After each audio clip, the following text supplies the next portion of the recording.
Okay, guys, before we get this episode started, I just want to address one issue that was going on throughout this whole podcast.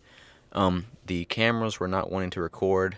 I had an issue with a card, not wanting to be functioning in the camera, and then another one just kept dying on me. And so there's going to be parts where the camera just cuts off. Just please ignore that.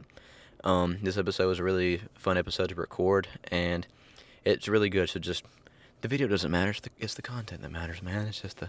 It's what was said. So just keep that in mind, and hope you all enjoy this. So let's get on with the intro.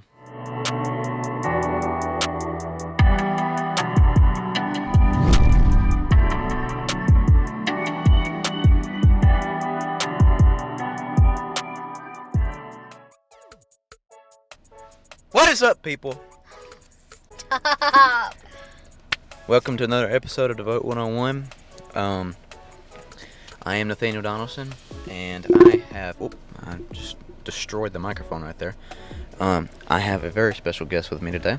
It is my wonderful, beautiful girlfriend, Andrea Gates. Hello. She doesn't like it when I call her, she might find it kind of weird that I call her Andrea. I don't say you wouldn't like it, but everyone calls you Andy. Yeah. So, this is the second time we've had to record this because we got about, 25 minutes in and realized that my task cam was not even recording anything. So, that was kind of frustrating. But now we got it fixed. Hopefully, we'll hope that it goes through. In Jesus' name. Lord, let thy will be done. And that first try was not His will. So, so now we're gonna try this again. He didn't like what we said. And it was kind of rusty. So, I'm trying to keep that camera angle in. I'm trying to keep us both in the camera angle. But yes, we are recording in my car. We are in Monroe, and we stopped by the Corner House coffee shop, which this is a massive cup. I told her to get me the largest cup ever, and I didn't know it was gonna be this huge, but it's fine. That's what he asked for. She got the same size too, so it's not just me. She probably thought that looked good, so she wanted to get a big one too.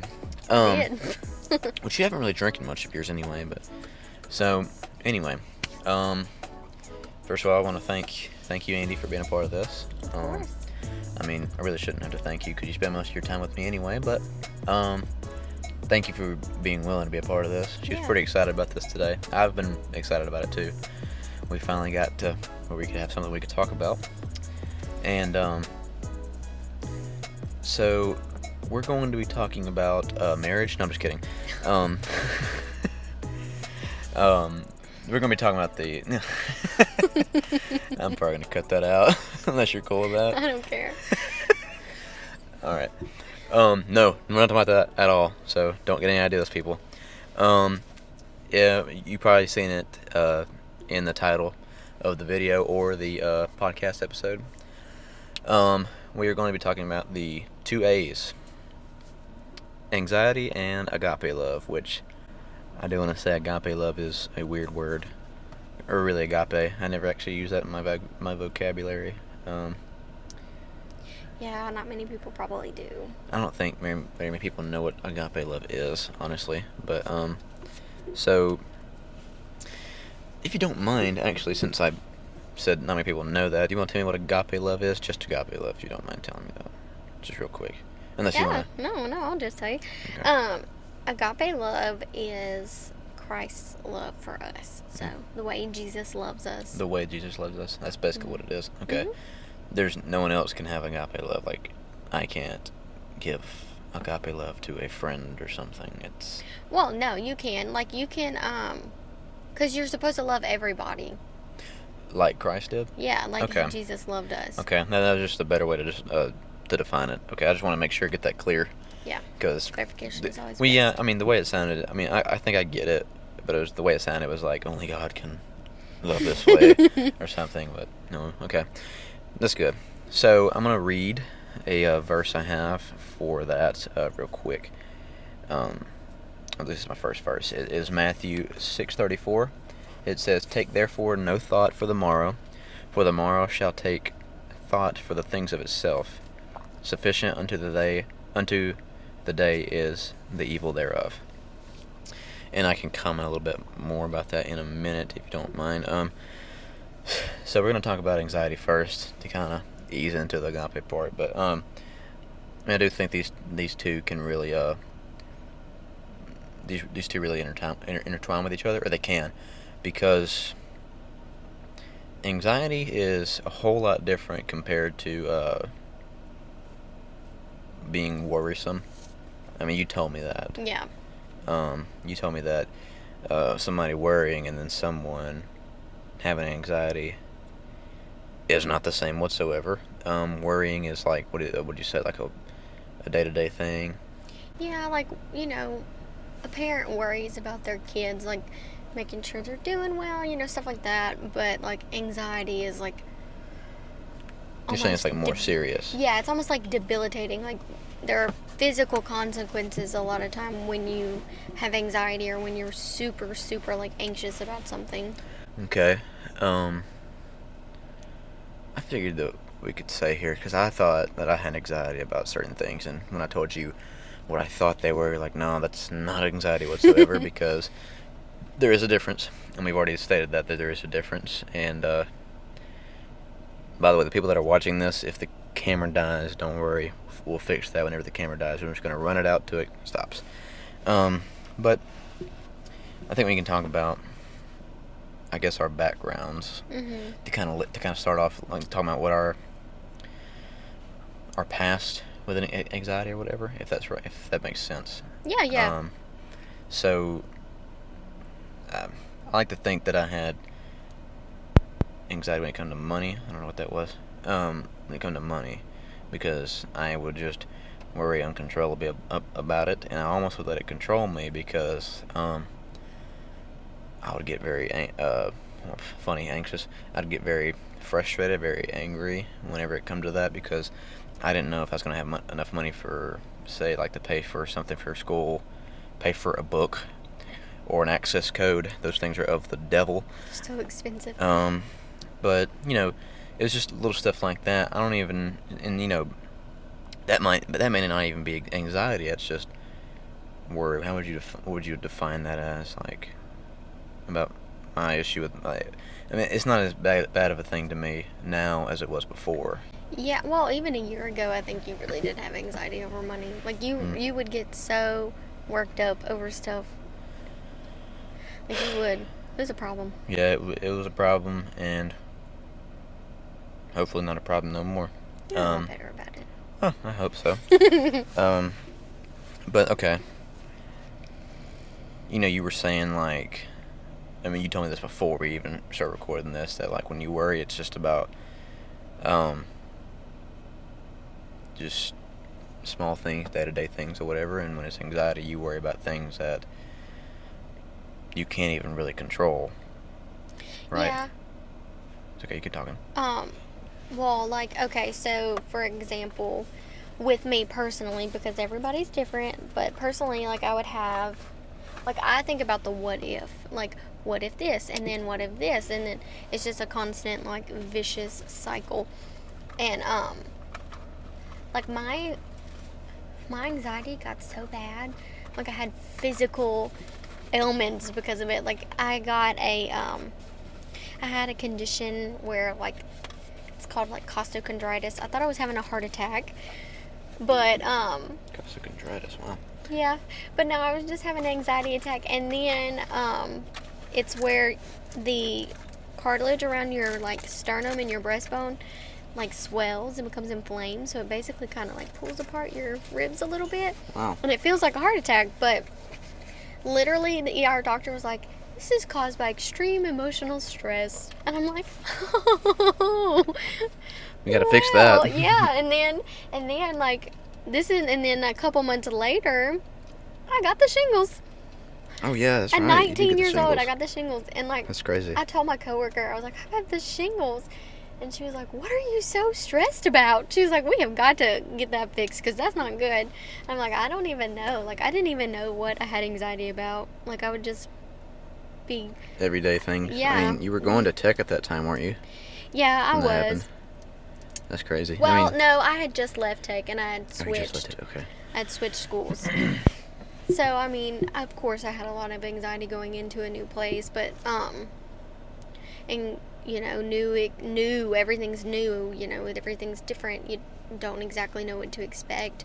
But not only that, like putting yourself in different social situations, like for me, that is a major issue.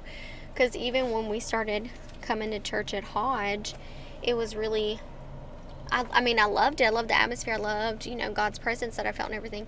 But getting into the church, like going, just getting through the doors for me was like a big thing. Like I had so much anxiety. Like I would just want to come in and sit down and like be there. Like I didn't really want people to talk to me because it was just, I had so much anxiety over all of it, which is stupid. It's just stupid, but it's something like I really couldn't, like at that time, like I really couldn't control, like when it would come, like when I would just start feeling just so much like pressure, like, and that for me, that's kind of what it was, just like overwhelming sense of doom. Yeah, you'd think most anxiety is caused by other people. Not saying that they cause it, but like it's just the fact that there's other people. Well, or is it just yourself? Well, for like honestly, I think it was like just myself, just my own insecurities and being insecure within myself, and just like I had terrible, terrible self-esteem for such a long time, and just really dealing with that, and it just built into literally a little bitty anxiety monster that was really a huge deal in my. I mean, it was a big deal in my life. Like, I mean, I couldn't do anything without like feeling some sort of panic, like all the time. But just when when we started going to Hodge and everything, I really felt like the Lord was working on me and working on dealing with that, but not just dealing with it, like getting rid of it, because there's no reason somebody should have anxiety in their life. Like the Lord does not want us to live that way. Yeah. That's a fantastic voice crack. Yeah. I mean, I think a lot of times when we have anxiety about things, it's usually about things that we can't even control. I mean, you didn't even know what it was really. You were just... Yeah, you just had anxiety. I just felt panic all the time. Maybe, okay, I mean, there are times in people's lives, and what I've heard, they just don't feel like they know what they're doing in life. I'm not saying that was your situation, but that, I mean, it sounded like that's what it was. I mean, there's been times in my life where I like, I mean, I've always had my life set up on like a path of what I'm going to go to, like I'm going to college, I'm working, going to church, and I'm going to church and all that kind of stuff, and I'm just like, well, I'm doing everything, but I'm like, what am I doing? Yeah. What am I doing with myself? And like I just felt lost, and it's kind of crazy because it's like you have everything lined up. Like you're going to school, you have a job, you're going to church, you have a nice car, everything about it. I mean, you're not even doing bad. You're doing all right. But I still just felt lost, even though we have things that are provided for us. Sometimes it's just like we still worry about things, and it's not even nothing that we can control. And sometimes we don't know what it is. I mean, yeah. And then worrying about our future is like, well, the thing of being lost, like, well, I don't know where I'm going with my life. I don't know where I'm going. And I'd like to talk a little bit more about that verse real quick. I read on Matthew 6:34. The brother and sister Stroud gave me a apostolic study Bible whenever I graduated from college, before the summer started. I guess it was summer, beginning of summer. Yeah. And it says on this verse, it says, looking to the concerns of tomorrow causes anxiety. This is because God has not yet given us the grace to overcome tomorrow's problems. He has only given the grace for today's situations. Tomorrow's concerns daunt us when we view them outside of this provision. I like that a lot. I mean, again, it is easier said than done, but when you think about it in that way, it's like God even told us, it's like, you'll handle those problems, but I haven't given you the grace, the ability to deal with it because it's not here yet. You don't know what tomorrow's going to bring. I mean, and a lot of times we will worry about things that we can't control, but it also can happen to where we worry about things that we can control. Mm-hmm. And that's where I think it gets kind of mixed up. Well, how we can what's the word I'm looking for? How we can we have anxiety issues and we worry about stuff that we can control and we don't even realize it because we're just so used to worrying about things. Yeah. And you told me when I was worrying about something with my work, I was like, I don't know if I was going to have more hours. I didn't know if I was going to lose hours or something like that. And I was very confused. And you were kind of like, well, why don't you just go ask your boss? I mean, that's literally all I had to do. And I'm like, well, yeah, he kind of already answered my question because he hired somebody else and stuff like that. You're like, you still can ask him. Yeah. Like, that's not going to change anything. I mean, you'll know. I mean, and, I'm like, well, yeah, I guess I could ask. That really does make sense. Mm-hmm. So it gets kind of crazy. So, how did you deal with it? Like, how did you deal with your anxiety? I mean, I know you seem like you're in a whole lot better situation you were than when I first met you. Yeah. So. Oh, yes. No, okay. So I did not deal with it on my own. The Lord delivered me from anxiety. And we had at our church a little women's conference. And Sister Vonnie Marshall came and she spoke. And she really just spoke against it and just spoke, that's not what the Lord wants for us. And it's, he doesn't want us to live in a constant state of just, that panic, that feeling that you have when you have that much fear, because anxiety stems from fear of the unknown. And, we, at the end, we were praying and I literally just broke down and sobbed and cried and just it was right then in that moment that the Lord was like, you don't have to deal with this anymore. Like, I love you enough. My grace is sufficient to take care of this. And I really just, Lord, he really delivered it. Not to say that I don't still have moments where I'm like, oh my gosh. And when I get in my head, because I do get in my head sometimes, like, I have to recognize it for what it is. I have to say, no, Andy, no, you do not need to be thinking like this. And, I just will pray. I'll be like, Lord, just please help me right now to just take away these thoughts. Just give me a peace, because there's no reason for this. You love me too much for me to be worried about stuff that's just stupid. There's no reason for me to even be dwelling on this. Yet here I am, dwelling and working myself up in a tizzy for no reason. There's no reason. Yeah. And so I really just have to pray over my mind. I will say that getting godly people in your life mm-hmm. involved with it too really does help. Yeah. And it doesn't even have to be necessarily your pastor. It can just be a godly person in your life, or just someone that believes the same way you do. I mean, you don't have to have a 45-minute devotion about it. It's just someone that is a friend that is there for you in those situations that you can just talk to about these things. Yeah, just a quick text. Somebody you can just shoot a text. Hey, can you please just pray for me today? I'm having a bad day. And I will say that if we have someone in our lives that are going through things, it's not our place to not try to help them out. Mm-hmm. It's our place to try to help them out. If they are our friends and they look to us for situations, because I have some people that have tried to talk to me about certain things, and I just tell them all I know. Tell them what I can about these things. Yeah. And it's just the fact of having support with God, or from God, and from our peers and our friends and mm-hmm. our family. Yeah.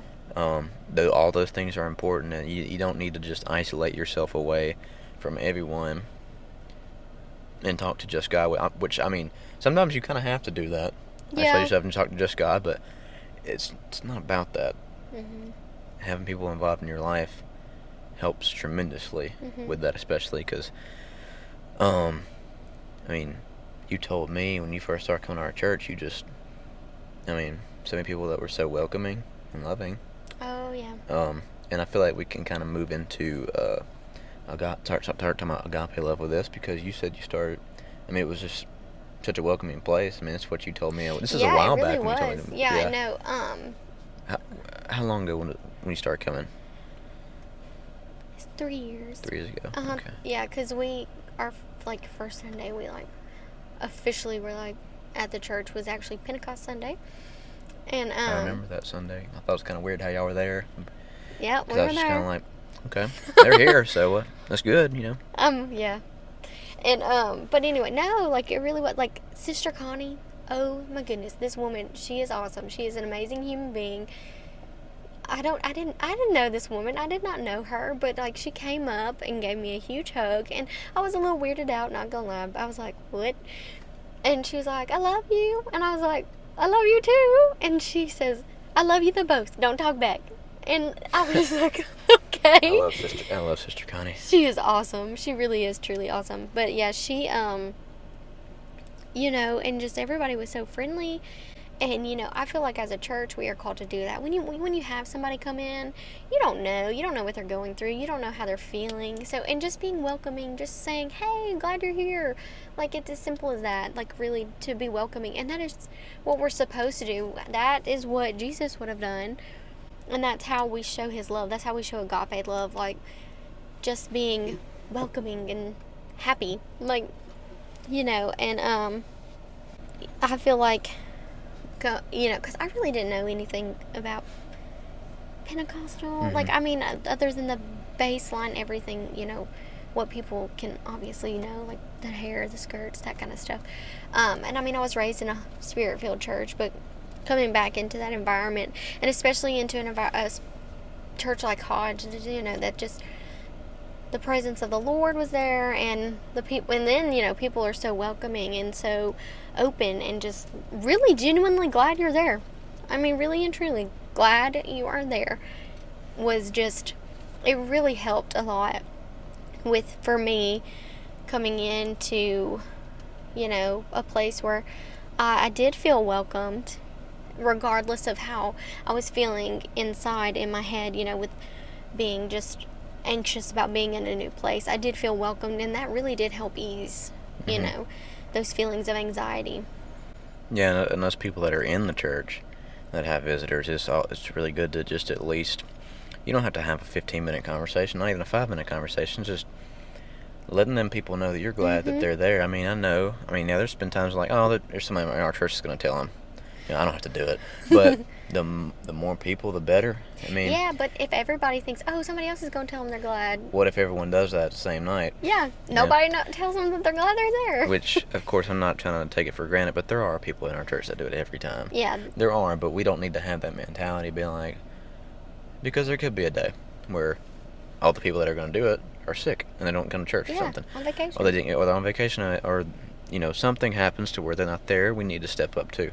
And I mean, we had 2 guys that came to our church last Sunday. They got a good touch of God.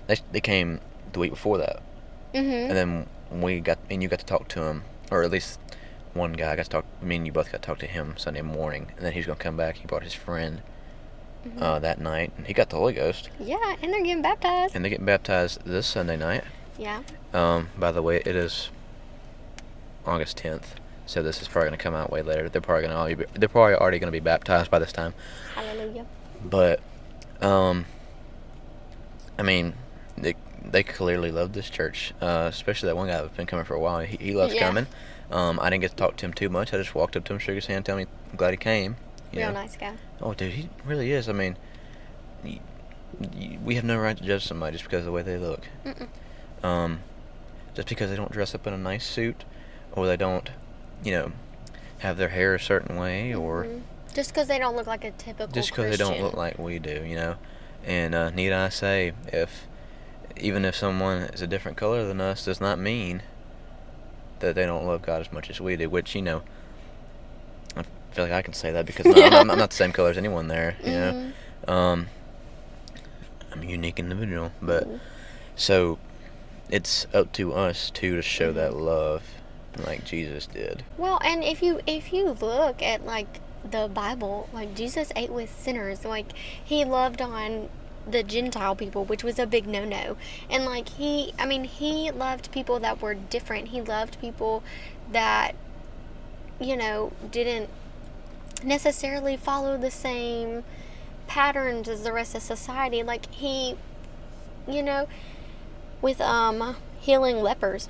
Lepers were outcasts. It didn't matter what their background was. If you had leprosy, you were an outcast. But that didn't stop him from, coming to them to heal them. He didn't care who you were. He loved everyone. He loved everyone enough. Like, he died a very gruesome, very horrific death for everyone, and that includes everyone today. You, me, the homeless man, the rich man, it doesn't matter. Like, what you look like, what you wear, your social status. He literally loved Sorry, the everyone. cameras aren't working right now, so we're just people that are watching the video. I apologize, but go ahead. He loved everyone, and I just feel like it's super important that we love everyone like Jesus loved us, because that is what we're called to do as We're Christians. called to show the love. Yeah. But not only that, we have to embrace God's love ourselves, and I feel like a lot of times we don't, because we know who we are, and we know how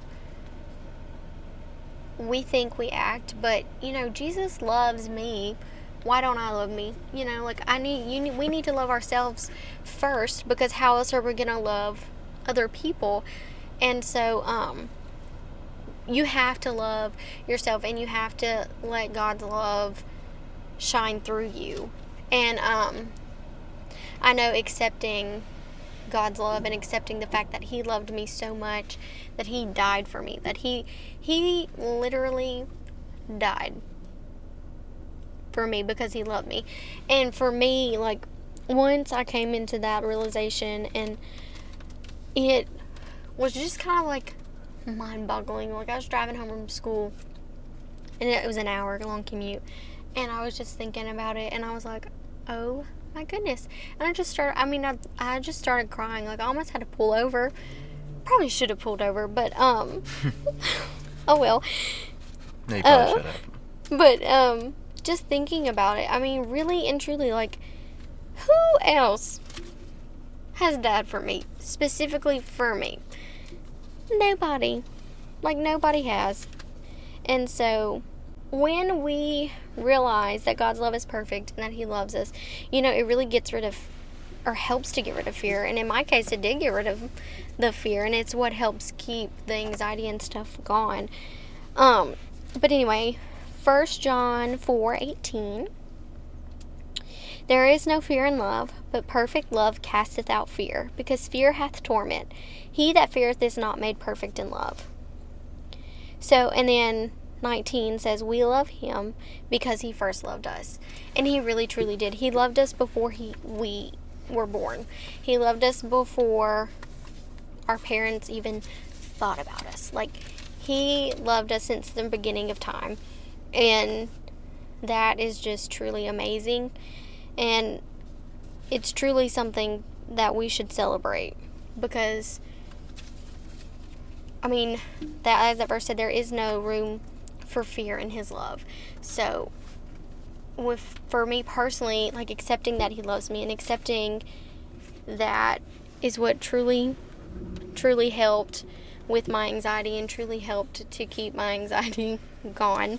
And that's what, day to day, like, just living in his love and recognizing that he loves me enough to save me every day, I can't really cover that anymore as much as you have. I agree with all of that. It's best to know. Really just think, trying to think the best way to wrap this up. Ask one question for you, and kind of jump off what you have to say. Mm-hmm. I guess the best way to ask this is, what would you tell someone that was suffering with anxiety? Like, what would you tell them the best approach, or like, it's just like a strategy to go about it? I don't like to put it in the category as strategy, Mm-hmm. but just what you have dealt with and what you've learned. What would you tell someone if you could? I think I'd probably start by,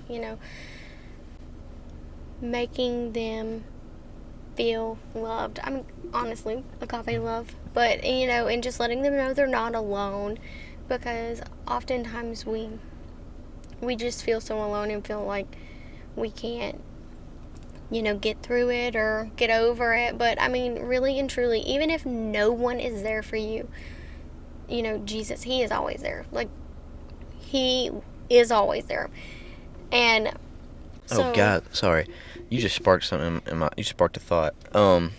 Especially for the younger guys. I mean, I'm not trying to tell you any of the younger generation what to do or something, but if there's someone in our youth group or someone that like comes to senior camp with us or something, someone that's just visiting and they just seem kind of a weird individual, or they're annoying, or I mean, I'm not saying that someone is like an outsider, but if someone's like, an outsider, not in the clique or that kind of stuff, and they just seem kind of weird, don't write them off, don't treat them like an outcast, don't ignore them, be nice to them. Because there was this one guy, he doesn't usually come a lot, but when he does, I mean, I used to treat him kind of bad, and I feel bad about it. So every time I see him now, I always shake his hand and say, "Hey man, glad to see you."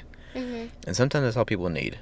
Yeah, that's all they need. And you don't even have to be best buds with a said person. Like, if you're going to senior camp and they're going there with you, and you're like, "Oh man, that person's coming." It's like, "Oh no," maybe like, "Well, it's good that he's going to come." Mm-hmm. He needs what we're going there for. We're not going there for a social hangout.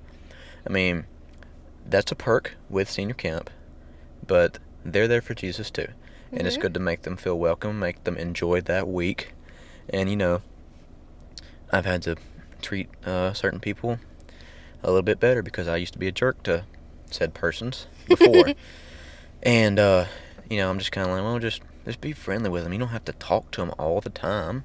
If they say something to you, just say something back. Don't just be like, "Oh, yeah, huh," write them off or something, treat every individual that comes on our youth group like they're one of us. Make them feel welcome. Mm-hmm. I mean, that can get rid of a lot of anxiety for a lot of young people that are coming to our church Not just young people, even like older, people, like regardless of age, just making somebody feel welcome, that can make or break somebody's day. Mm-hmm. Whether or not they feel welcome in a place or whether or not they feel accepted. Yeah. So that's a lot of anxiety when it comes into a new church, especially Pentecostal church. People is like, "Oh, they've never been in it." Yeah. Like, man, these Pentecostals are kind of crazy. I'm kind of scared to come in here. And we don't say something to them. They come in, they probably won't want to come back. Yeah, it just reiterates that fear. Mm-hmm. And I know a lot of people that come in, they'll feel something. But if nobody says anything to them, we will rub somebody the wrong way. Yeah. But yeah, I didn't mean to interrupt you. It sparked something. I figured I'd say it real quick. That's great. I don't think you could have said that any better. Yeah. If you see somebody struggling or whatever, or sometimes people just have a look, just be like, "Hey, love you, glad you're here, gonna pray for you." It's kind of cool to see how someone just light up because you just say something to them. Yeah. Because there have been people that's in the youth group. I keep saying youth group because that's where that's where Nathaniel's at. So they just don't look like they're happy to be there. I'm just like, "Hey man, glad to see you here." And they just light up and say, "Hey man, thanks, good to see you," or something. I'm like, everyone loves to feel included. And you don't have to. I mean, I think that's the thing that a lot of people get so mixed up. Is like, you don't have to hug their neck, kiss them on the face. You ain't got to do any of that stuff. You ain't got to pick them and run around and dance and skippity-to-do live with them. You don't have to do that. Just a simple, "Hey man, love you, glad to see you here." That's all you need to do. And that has always been my issue growing up. Was like, I might have to talk to them for a while. Kind of, they like to talk a lot. I mean, if that's how it is, just enlighten them for a minute. If somebody opens up to you and they need to talk to you, we have 24 hours out of every day, and 5 minutes is not going to kill you. No, it's not. And if somebody starts talking to you, if you don't have time to talk to people at church, don't go to church.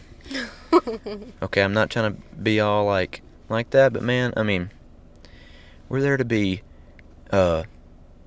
vessels. Iron sharpeneth iron. We're there to encourage each other. We're there to lift up each other, love each other. Yeah. That's what we're made. That's what we were created to do, is to love other people. Fellowship is really important. It's an important part of church. I would say that that's the most important thing. Is fellowshipping with people, and not about your truck or about your I'm trying to think of something girls like to do. Your Kate Spade purse. It's not about your 4-wheel drive vehicle. I keep going to vehicles for dudes. It's not to talk about sports. It's not to talk about guys for the girls, not dudes. Anyway, that's not what it's there for. To tell people, talk about things that God's done for them. It's like, that's what we're there to do in the church, is to fellowship with people. Brother Stroud, we didn't have service one time. He's like, y'all just fellowship and don't leave until 8 o'clock. Yeah. And this is church. it was a good thing. Mm-hmm. Because we need to do that sometimes, because sometimes we just want to go to church and whenever we get done, peace out. Mm-hmm. And, sorry I keep stressing that so much, but it's important. I feel good whenever someone comes up to me and talks to me. Yeah. And I know it would feel good for someone else. And, just showing the love in the church. That's the most important thing. And then outside of church as well. That really matters, because if you're completely different in church than you are outside of church, you're like, man, I don't want to go to his church because he's like, he don't like talking to nobody. If everyone else at his church is like he is, why would I come to their church? And again, you don't have to have a conversation. Just being smile, open be nice, and welcoming is what's going to draw people to church, which they're ultimately going to hear about Jesus there, And so, we should be welcoming and loving everywhere we go. Yeah. Even when you get aggravated with the person. Yeah. That's probably even a better way to do it. If that person knows you don't exactly agree with, like, you're on the same side as them, or you don't, you're on the same page with that other person or something like that, or you, just don't like each other and both of you know it, and you just showed love to them, that's going to be kind of weird to them. It's going to make an impact. Because they're going to be like, okay, this person clearly does not agree with a lot of things that I do. We're at odds with each other, yet he is so nice to me. Or she is so nice to me. What's the deal? What's different about them? What does he have that I don't, that makes him be so kind to me when he has no reason to be? Yep. And, that'll make a big difference, man. There's nothing more I can say about it. Unless you have something else to add, we can probably cut this off. I think that's about it. Yeah. Well, we really didn't go too long. Well, guys, just be loving to people. Be supportive to people. You don't have to be riding someone's back just to show love. You can, just kind word here and there. Kind word here and there. It ain't got to be. Kind words are like honey, soothing to the soul. Unless you're allergic to honey. No, I just had to ruin that. No. Anyway, thank you to everyone who took the time out of their day to listen to this. Andy, thank you for being a part of this. Thank you for having me. Guys, I'm going to try to keep these episodes coming very frequently. I keep saying a lot. But, man, just thank you all. If you would like to have this on Spotify or something, anything different, please let me know on my Instagram. And if anyone wants me to eventually get a Facebook page for Devote 101, I might be looking into doing that. I don't know yet. I love how Annie's not saying anything about that, but she's pretty supportive about Facebook. Like, oh yeah, I support you 100%. You support me 100%. Cringe. No.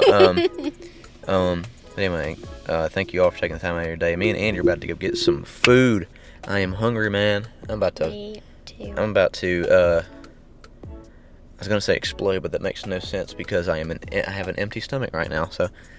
Get that bean dip. Yeah. Oh yeah, we're gonna get bean dip. We're gonna go El Paso. We're not gonna talk about that anyway.